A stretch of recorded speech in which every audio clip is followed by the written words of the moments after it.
while you're acting in the interests of the company, then you do certain things according to the company agenda, of course, in the way that it's framed in the articles and all the rest. But this is the sort of baseline of what you're supposed to do as a director. And there's no going around this. If you didn't want to do all this, then you shouldn't have accepted the position of a director somewhere.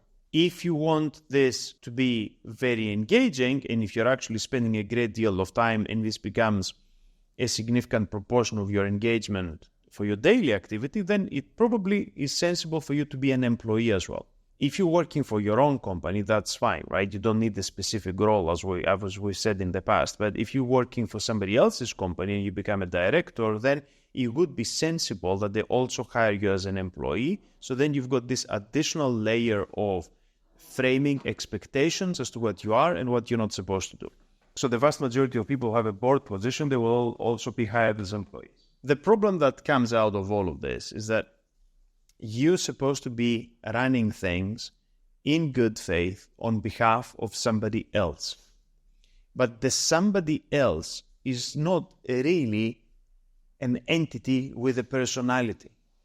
So you're supposed to be doing stuff on behalf of the company, and you shouldn't equate the company with the existing shareholders, because the existing shareholders obviously have got personality. Either the shareholders are individual people or they're another corporate entity that is run by somebody. So you actually can talk to them. You can figure out what they want. But your obligation as a director is to the company's existing and future shareholders. So there's always an element of what constitutes the company that goes beyond the people you've got in front of you right there and then, which is tricky, right? You're supposed to imagine this virtual entity that you're supposed to be working for and then figure out what is the best way to serve this entity for an indefinite amount of time in the future. When it comes to dealing with everyday business activity, you will very quickly come across the potential to benefit yourself as opposed to benefit the company. Or you might have difficulty actually figuring out what benefiting the company should mean and how you should react in any given situation. We've said already that directors are fiduciaries, meaning that they've got duties that go beyond the purely contractual. So your obligations as a director are not just contained in the articles of association, in shareholder agreements, perhaps an employment contract that you've got with the company. They actually go a little bit beyond this, because the whole concept of fiduciary kind of bleeds into elements of trust and the law of equity, how you've got a duty of fidelity to somebody else, to act with their interests in mind. That's why we've got all these rules that are supposed to deal with the potential of conflicts of interest between your own personal interests as a director, as a person, right? And then the interests of the company as this kind of nebulous artificial entity. The law has struggled to deal with this, and what it boils down to is that you're under an obligation to avoid a situation of conflict. There's a difference between saying you shouldn't be in conflict and in saying that if you are in conflict, you shouldn't harm the company. It is sometimes very difficult to figure out in a situation of conflict whether you're causing harm to the company or not. So the law sets the control at an earlier level. So you should not be in conflict to begin with. So the obligation is that every time that a director finds themselves in a position of conflict, then they need to disclose that conflict either to the other directors in the board or to the shareholders, depending on circumstances, and extinguish that conflict. If the conflict is not extinguished, it will be considered a breach of duty. And I want you guys to be very careful with this and remember this. We're not waiting for the conflict to cause damage to the company. Being in a position of conflict is bad in itself. So it is itself a violation. Now, if you went above and beyond this and actually caused financial damage to the company, then it generates an obligation to compensate. But the conflict in and of itself is a problem. So to sell, my equipment to my company is a problem in and of itself before I've we started discussing the price that I sold the stuff at. So this is expressed in the list of duties that you've got in the Companies Act in a variety of places. For instance, you've got Section 177, which says that there's a duty to declare an interest in a proposed transaction. What does that mean? That if you are planning as a director to do something that brings together yourself and the company, then that creates a situation of conflict. The way to avoid the situation of conflict is to declare the involvement that you have in this. So you have to make a disclosure to the rest of the board and explain everything that has a personal interest of yours in relation to something else. So we're talking about contractual and non-contractual arrangements. There are a variety of ways in which you could be involved in something else. You are selling your stuff to the company, or you are buying company's property. This puts you in a position of conflict. Either you or a person connected with you is doing such a thing, like a family member, right? Or your spouse, or your husband, or whatever. This is not allowed. You can only proceed with this if you have disclosed to the board of directors and the board of directors says that it's okay to do this. It does not matter whether you were planning to sell your stuff to the company for £1. It could be that you're actually trying to benefit the company. So to save the company the expense of buying new equipment, you've got all the IT equipment that you don't need anymore. Instead of kind of putting it on eBay, you're just giving it to the company for £1. Because you're the one giving it to the company, it's still a conflict of interest. And you need to disclose the interest in the proposed arrangement, even if they're just giving you £1 and they're getting valuable things in return. Equally, if you were buying something off the company and you were actually buying it for a great deal of money because you wanted in that way to contribute to the company's finances, like you're buying a laptop that's worth £100 and you're paying them £500 for it, it doesn't matter that the company is benefiting. It is still an interest in a proposed transaction that you need to disclose. What happens if you don't disclose? Then you're in breach of your duty. And that generates an entitlement, if the company has suffered financial loss, to pursue you in the civil courts for compensation. In reality, what's actually going to happen? Well, not much, because if they haven't suffered loss, you forgot to go through the disclosures at an appropriate time because you thought this is beneficial to the company anyway, or you thought that everybody knew already, right? It is a breach of duty, but if the company hasn't suffered any loss, then they're not going to sue you, are they? But our aim here is to be able to advise people who are in the position of directors to what they're supposed and what they're not supposed to do. Every time the message is clear, every time there's a potential conflict in a proposed transaction, they are obligated to run this by the other directors and inform them about what's going on. It gets worse if you're dealing with not a proposed transaction, but you're dealing with an existing transaction. So this is in section 182. It's got similar things, but there are worse consequences. So you need to tell the other directors, and if the directors are not available, then you need to tell the shareholders, if you have an interest in a transaction that's already taking place. If you don't do this, then section 183 makes it an offense. If there's been a violation, but the company has not suffered any loss, then they're not going to sue you for damages. You can only sue people for damages if you've suffered loss. It means that there's been a breach of duty, yes, but then it's up to the company, effectively the shareholders, how to respond to that breach of duty. We were talking about this when we were talking about the general duties as well. What happens if you exceed your authority, right? If you exceed your authority as a director and do something that's not authorized, then this is a breach of duty. But if the unauthorized act actually made the company money, they're not going to sue you for losses, are they? But the idea is that people breaching their duties are probably not doing a terrific job. And perhaps they're dangerous for the future. So the fact that something has been logged as a breach of duty and notified to the shareholders then empowers the shareholders to take some action if they think the directors should be penalized somehow. But they cannot actually ask the directors to pay them money if they haven't suffered any losses.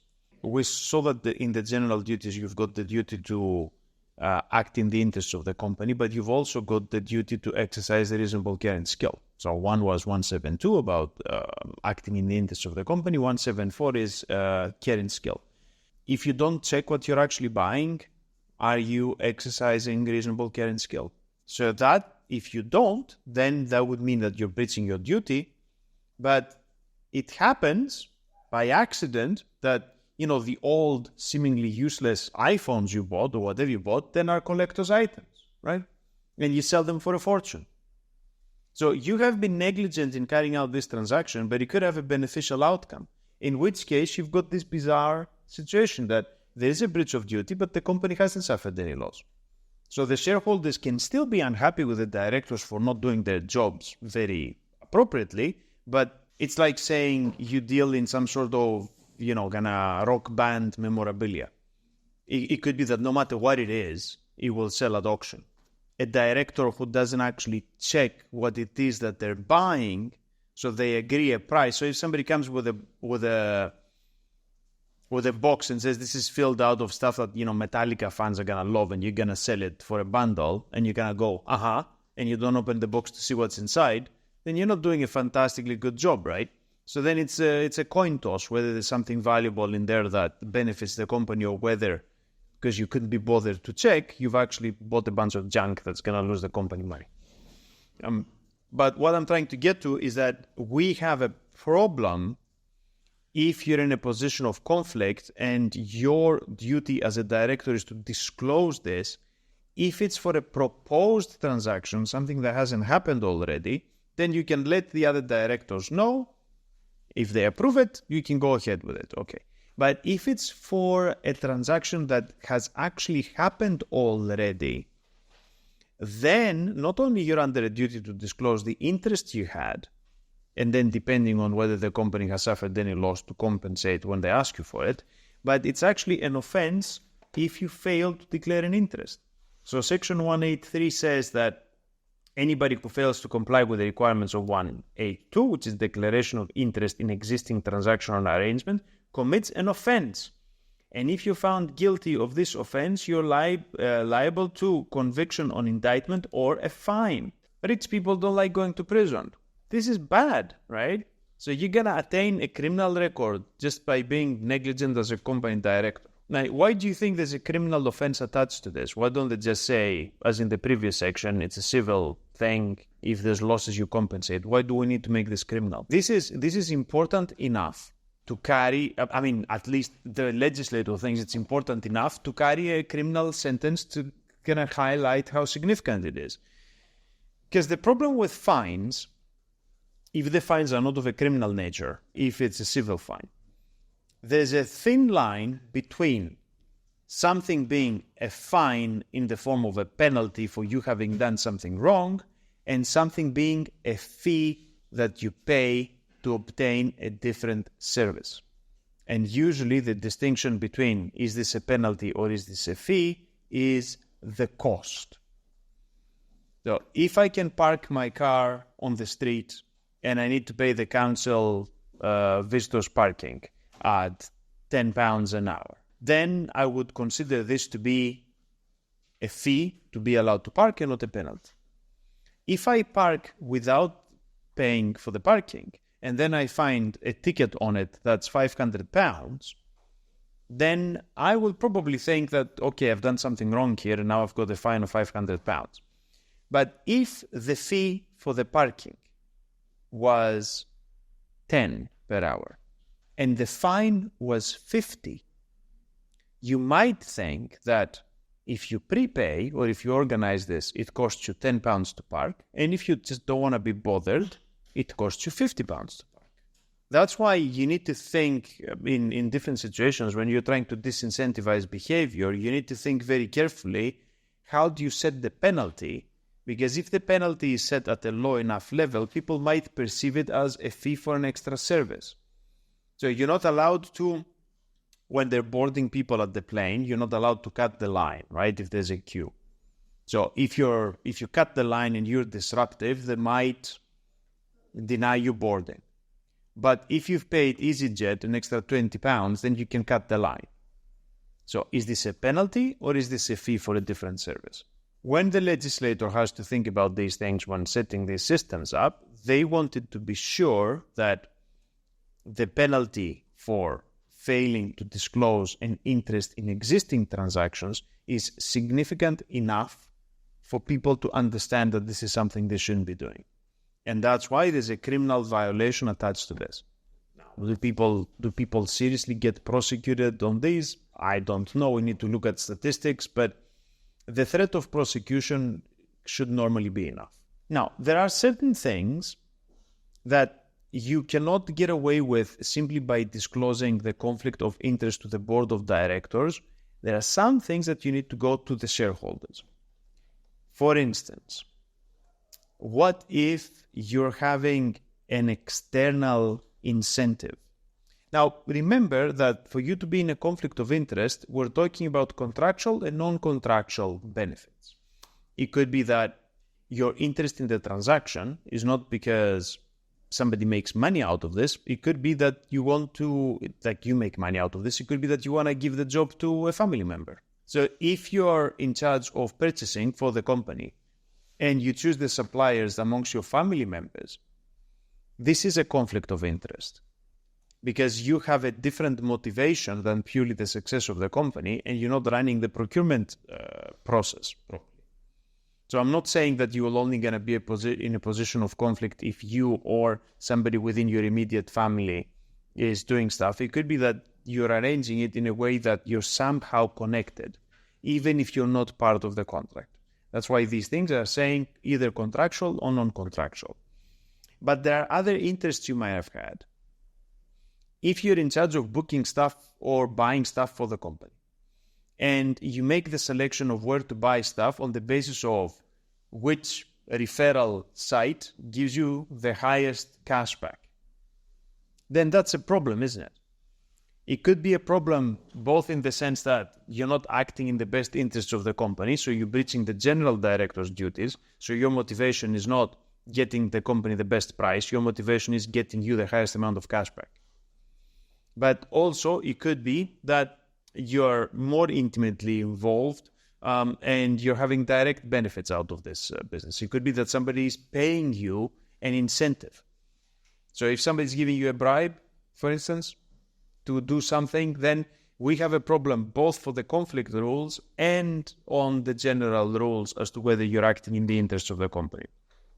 So there are certain circumstances for certain types of conflicts where it's not good enough to get the permission of the board of directors to distinguish the conflict, but you actually need to tell the shareholders at the general meeting.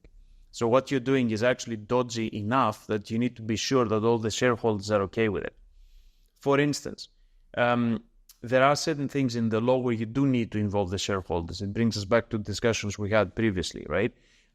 If we're talking about the substantial property transaction, so for Section 190 of the Companies Act says that if the company is dealing with something that is big, so this is a substantial asset of the company, then, and there are mechanisms to determine what is substantial or not, but then it's not enough for the board of directors to approve it. You need to go to the shareholders.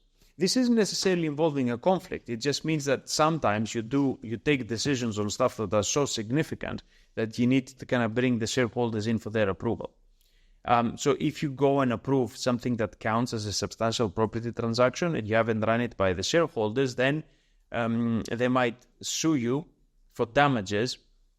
This is a civil thing. They might sue you for damages if the transaction has actually resulted in loss to the company. If there's any loss, it doesn't even need to be a substantial loss. So if the directors have done something in breach of their duties which has caused loss to the company, then the company, not the shareholders individually, but the company can sue the directors. Yeah, because otherwise it gives the directors impunity to do whatever they want. What if the company makes a loan to the directors? Right? There's huge potential for conflict over there. Either the company gives the director money directly, or it offers a guarantee or provides security for the director to do something else. Now, this is allowed Right? For private companies, this is allowed, but it could be wholly problematic, and somebody needs to check that the company is taking the decision to do this for the right reasons, and that the loan is given on commercial rates, that the director is going to pay some interest, there's some provision for the repayment and all of that stuff. So that, because it's significant, it needs to be approved by the shareholders. Now, why do we have this dual level of approval? Why is it okay for certain things to go to the directors for approval and certain things need to go to the shareholders? So if we're talking about something major, like buying something huge or selling something huge or giving loans to the directors or other types of benefits, then surely the people whose money is on the line should have a say in this. But there's a more obvious problem. The problem is that the directors could be all in on it. So if we're talking about major things that are beneficial on a personal level, the directors aren't like hundreds of people. They're a closed, small group. So they could all be in cahoots. But since we're talking about a small number of people, there needs to be some external control that at least somebody in there is acting independently with the interests of the company in mind. So if this year one of the directors gets a loan, and next year another one gets a loan, and the year after another one gets the loan, or they're continuously involved in transactions that create a conflict of interest, and the board always approves them because they know that next time is going to be them and the rest are going to approve their misbehavior, you could end up with a closed loop there where people are kind of approving each other's misbehavior to the loss, significant loss to the company. So for very mundane, everyday stuff, there can be disclosure to the board, and that is sufficient. But significant stuff, either in terms of volume or in terms of importance, like loans and stuff like that, then the shareholders need to be involved to avoid the potential that all the directors might be in on the same trick. When the company engages in a transaction with a third party in breach of duty, then the third party is protected, so you cannot undo the transaction. But if the transaction is with an insider, then if the transaction has been done in breach of duty, then you can cancel the transaction. So if an asset is sold to a director, and then this kind of breaches these rules, it was not sold at an appropriate value and so on, the court can order the director to return the asset. So if the parties to the transaction are within the conflict, then the court can always order them to undo the transaction. So for a loan, for instance, if they haven't gone through if the board has authorized the loan, but they didn't bother to tell the shareholders, and according to these rules here, the shareholders should have approved it, when the shareholders figure it out and they go and complain, then the loan will be cancelled and the director will need to return the money. So there's loans, but there's also other things that are called quasi-loans, which is guaranteeing people's transactions, offering credit, offering stuff like that. So it's not only like a straight out loan, we give this person like £1,000 or £1 million. It could be that the company is supplying a credit card to one of the directors and facilitating their transactions in that sense. And it also includes other stuff like guarantees for other people's loans and offering security, so they can get funding from third parties and all the rest of it. So all of that stuff, because they're very bad, they need to be approved by the shareholders. So our overall instruction is that the directors are under a duty to avoid conflicts of interest. This is in 175. And this nails down what I told you, that being in conflict is a problem in itself, and you don't have to wait for the consequence. And then we've got all the other provisions that are dealing with specific expressions of this conflict of interest. One of the things that has created a great deal of anxiety is how do you deal with a corporate opportunity, something valuable as a business opportunity that the company could do, but something that a director is also interested in. And, these people are in this business because usually people become directors in companies that they understand something about the business. So it's very likely that they might be interested in something on a personal level as well as in their capacity as representatives of the company. So what happens if a corporate opportunity comes about? The director tries to convince the others in the board to do it. The others in the board, the other directors, don't want to do it. And the director says, okay, I came across this opportunity. I brought it to you guys. You don't want to do it. I still think this is a valuable opportunity that otherwise is going to waste. I'm going to do it for myself. So since you guys don't want it, I'll do it for myself. Now, do you think that this should represent a conflict of interest? So the company has been presented with the opportunity and they said that they don't want to pursue. Like somebody's trying to sell a box of band memorabilia. And this is relevant to the company's business. And it comes to me, I present it to the directors. The directors are like, no, we don't think we can sell this. And I tell them, look, seriously, right? This is stuff that actually sells for quite a lot. We can put it for auction. We can even put it on eBay. And they say still, no, we're not interested. We don't want to do this. It's kind of small time stuff. It's a waste of our time. And I tell them, okay, in that case, I'll buy it. And then I'll put it on eBay by myself. Well, look, if you're working for multiple companies at the same time, it is difficult to work for companies in the same field at the same time. Because you have a duty of fidelity to the company and you have a duty to promote the success of the company. So if you're a director in two companies that are on the same field and an opportunity comes around, then how do you determine which company you take this opportunity to? So inevitably, the one that you didn't take it to, you're going to be in conflict. You're going to be in breach of your duty. So that's why, I can teach in a bunch of places different things, or even the same thing, and it doesn't create a conflict of interest. But if I was doing admissions and I was trying to convince students to come to an institution, I cannot simultaneously do this at two institutions. Because if I'm meeting the same pool of candidates, then I need to make a choice. Do I send them to one university or the other? And then the one that I'm not sending them to would complain that I'm in breach of my obligations, and very rightly so, right? So you cannot really be a director and fulfill your duty effectively if you're director for two companies that are doing the same thing. You can be director in companies that are doing different things. You could be a director or you could be in the board of governors of a university, and you could also be in a finance business. This is like quite distinct, right? That's fine.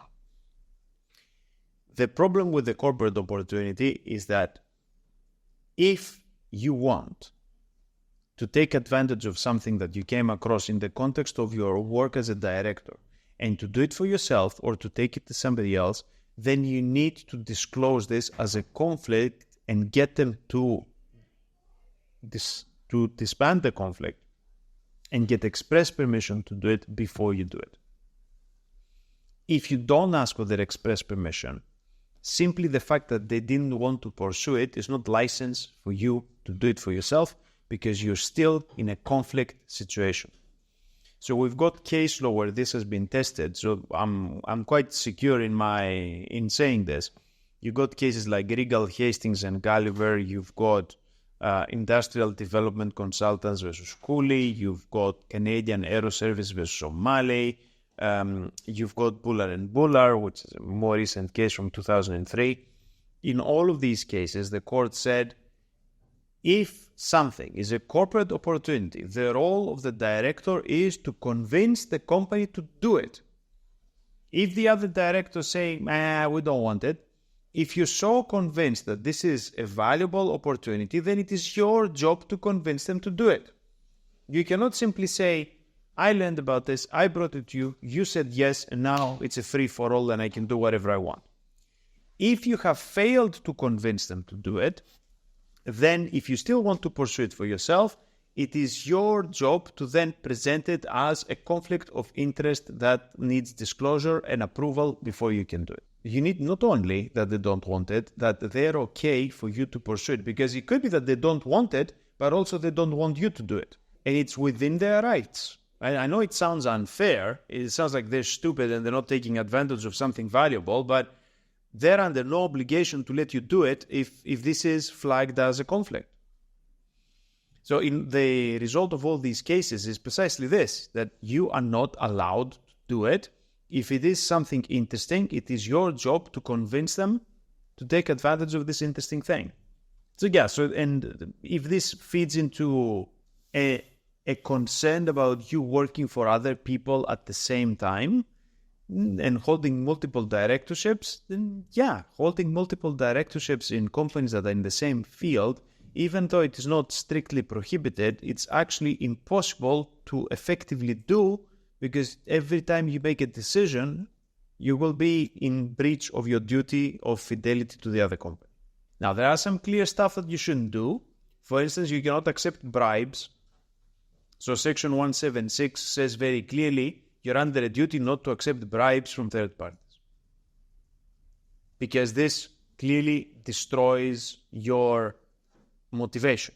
You are no longer motivated by the success of the company, you're motivated by money that comes in your pocket.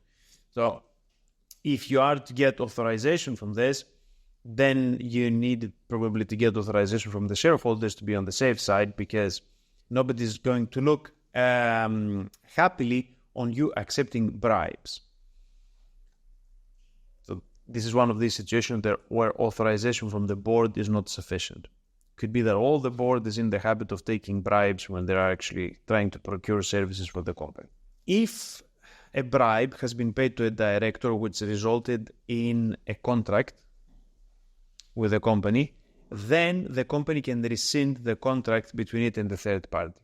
We said normally third parties are protected, Section 40 of the Companies Act and so on, but if somebody is paying a bribe, they are complicit in a violation. They know they're paying a bribe. If somebody is dealing with the director on the normal course of things, they don't know if the director is exceeding their authority. But if they're paying a bribe to the director to get that contract instead of a competitor, they are complicit in the violation. When the third party is knowledgeable or complicit in the violation, then whatever contract they've done can be undone.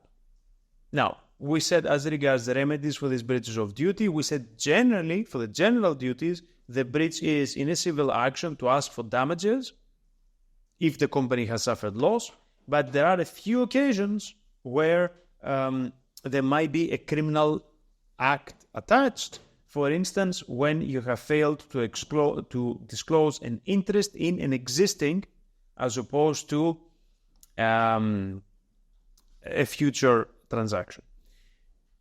Now, depending on the circumstances, it's possible that the board or the shareholders excuse something that the directors otherwise would not be able to do, or they would be in a conflict. There are also some provisions where the company could take the decision to protect the directors from liability. This is in Section 232, but this is carefully controlled. There are also carefully controlled provisions as to whether the directors could have insurance, or there could be some indemnity provisions that effectively take over the cost of them breaching their duties. Now, the reason for controlling this carefully is obvious. It gives a license to people to misbehave. So if the company offers a guarantee to the directors that if you breach your duty and then you have to pay compensation, then we're going to refund you the compensation, it's as if you didn't have the duty to begin with and you can do whatever you want. So buying insurance to cover breach of duty, offering coverage for the liability, or offering indemnities in case something goes wrong is something that is very carefully controlled in the Companies Act, and even worse controlled for companies that are public or listed in the stock market, because then it affects a greater number of people. So the whole array of directors' duties is there to inform people how they should behave in the absence of something really bespoke and personalized like an employment contract. In most situations, you don't have to worry about the general rules on what you should and you should not be doing, because you will have a written employment contract that nails down very specifically what it is that you're supposed to do. But being a director is not a job. Therefore, you've got this list of directors' duties that operationalize and give context to the way in which you carry out your role. If you have a professional engagement and an employment relationship with the company, then in addition to the director's duties, you will have certain obligations as an employee. But remember that the consequences of breaching a duty and the consequences of breaching your employment contract will be different. And that's why they can fire you from being a director without much consequence, but they cannot fire you from being an employee. That's why somebody who's done a poor job, but not poor enough a job to actually warrant dismissal from their employment contract, they lose their position as directors, and then the company terminates their employment contract and needs to pay them compensation. That's why you've got all these kind of high-flying executives in finance that have done a terrible job, and they've lost their companies a great deal of money, and the shareholders dismiss them from their position as directors, but this is then considered an early termination of their employment contracts, and then whatever compensation provisions you had in there kick in. So they leave their director's job for having done a terrible job, but then they get a payout in the millions because their contract of employment is terminated early. So unless it is explicitly stated that there's also an employment relationship, then you should assume you're just dealing with somebody who's a director.